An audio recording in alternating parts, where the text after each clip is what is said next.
Hi, I'm Henry and I'm a 12-year-old middle school student. And my science fair project is Cosmic Space Dome Greenhouse. So the problem is, how do we create a suitable living space dome so humans can colonize Mars? Well, the solution is terraforming, where we create a greenhouse dome and then plants can grow in it.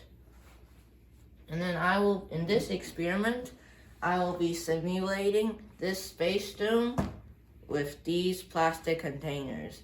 And this is a really creative idea, and this can actually help stop plastic waste in the oceans.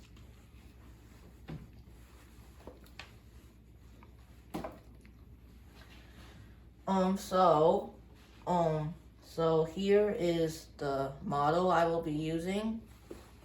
And then I will also be using the design of experiment, DOE method, because this experiment involves like a lot of factors and it is multi-factor. So that is why I'll be using the design of experiments method. And I've spent 181 hours studying about DOE. And here's response surface methodology.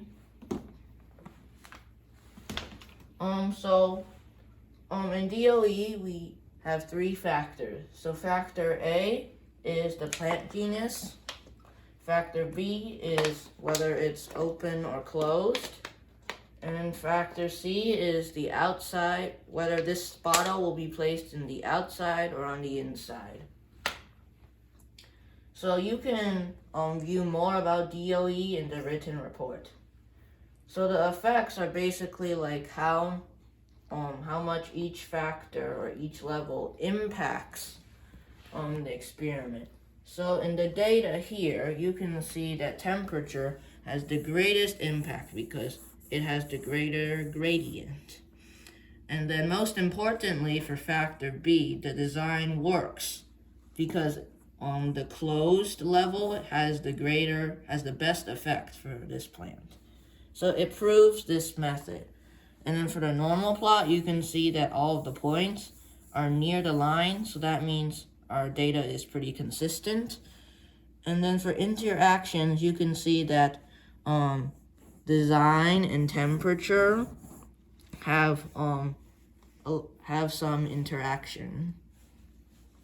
And then here are some pictures from my experiment. Okay. So, this method is how we can grow plants in space. But the robust seed germination process can help us grow plants on Earth. And did you know that one in every 4 children go hungry every day?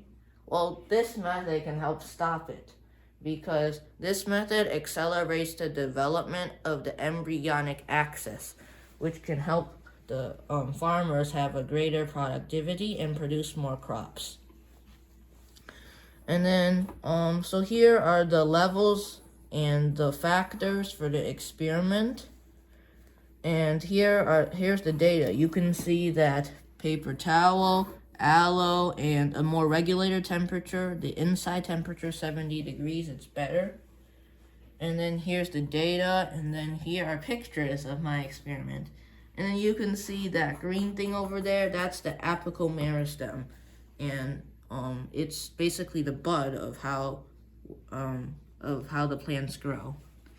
And then here's some data of my experiment. And here's the interaction plot. And you can see that there are some interactions, but not that much. And then here are the residual plots. And then they're basically about the analysis of the variance. And you can see that our data is a pretty good fit. So in conclusion, we know that the greenhouse method works, and we know the best optimization for the best plant growth. Thank you for listening.